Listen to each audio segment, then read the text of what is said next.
Жетөгүз районундагы Көкжайык жайлоосунда кичинекей бөбөктөр үчүн жаңылык болду. Жайкысын ата-энелери менен жайлоого барган бөбөктөр эми билим алууга тартылышып, алар үчүн чоң белекти экс-президент Роза Отунбаева жасады. Аталган коомдук фонд тарабынан 2012 жылдан бери өнүгүү борборлору алыскы жайыттарда ачылып, жайлоодо бөбөктөрдүн аң сезимин жогорулатууга басым жасалат. Ишке дилгир изденүүнүн аркасында жүргөн Жетөгүз районунун Желөдөө айылынын тургуну Роза Жумадулова үчүн Роза Отунбаеванын демилгеси коомдук фонду өзгөчө колдоо болду. Айылда бөбөктөргө билим берип, бала бакча ачууну көксөгөн Роза Жумадулова 2015 жылы Келечек өнүгүү борборун жетектеп 14 баланы кабыл алды. Мен өзүм ушунчалык демилге көтөрүп, акимчиликке, айыл өкмөткө жана аялдар советине, кемечелерге абдан мен ыраазымын. Ушул демилгемди колдоп, ушу ачууга мүмкүнчүлүккө жардам бергенине. Тоодогу малчылардын балдарына өнүгүү мүмкүнчүлүгүнө шарт берүү, багыт берүү, ар кандай кружоктор менен бурчактар театрын, шахмат боюнча, спорт боюнча, жылдыздар китеп окуп берет. Жок дегенде ошонун жүрөгүндө болгон, уктап жаткан мындай сезимдерин ойготуп багыт берүүгө каралган. Азыр жүздүн тегерегинде жайлоо бала бакчалары ачылып жатат.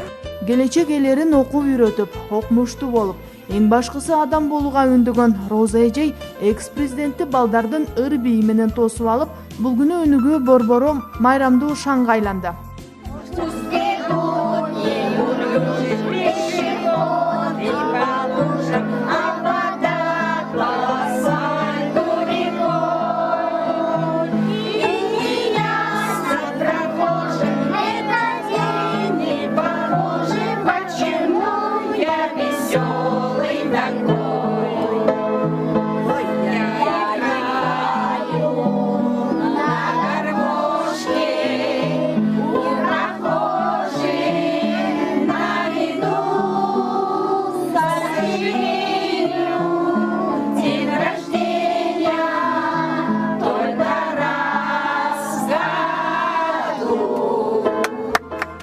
Келечек өнүгүү борборунда Көкжайык жайлоосундагы алыскы жана жакынкы жайыттардагы малчылардын балдары келишкен. Алар үчүн ой жүгүртүү, аң сезимин өстүрүүчү атайын көнүгүүлөр аткарылып, бөбөктөр музыкага да өзгөчө көңүл бурушат.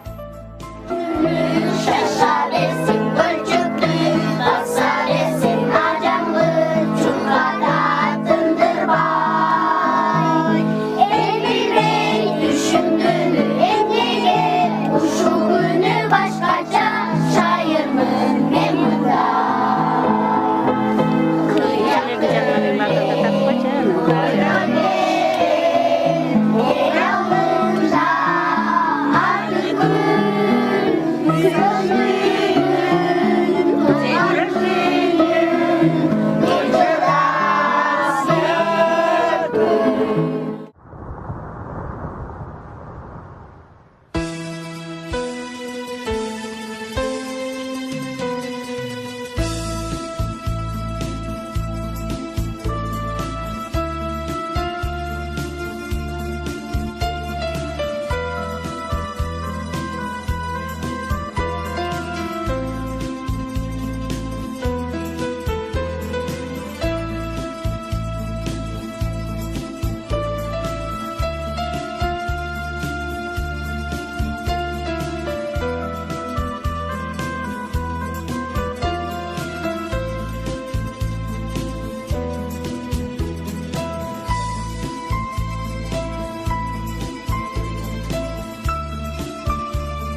Роза Отунбаеванын Демилгеси коомдук фонду менен 2 жылдан бери иш алып барып келген Роза Жумадылова 2016-жылы 12 баланы кабыл алып, балдардын ар тараптан калыптануусу үчүн өзгөчө күч жумшады. Келерки жылы да келечек өнүгүү борбору чоң жаңылыктар менен кичинекей бөбөктөрдү тосуп алууга даяр.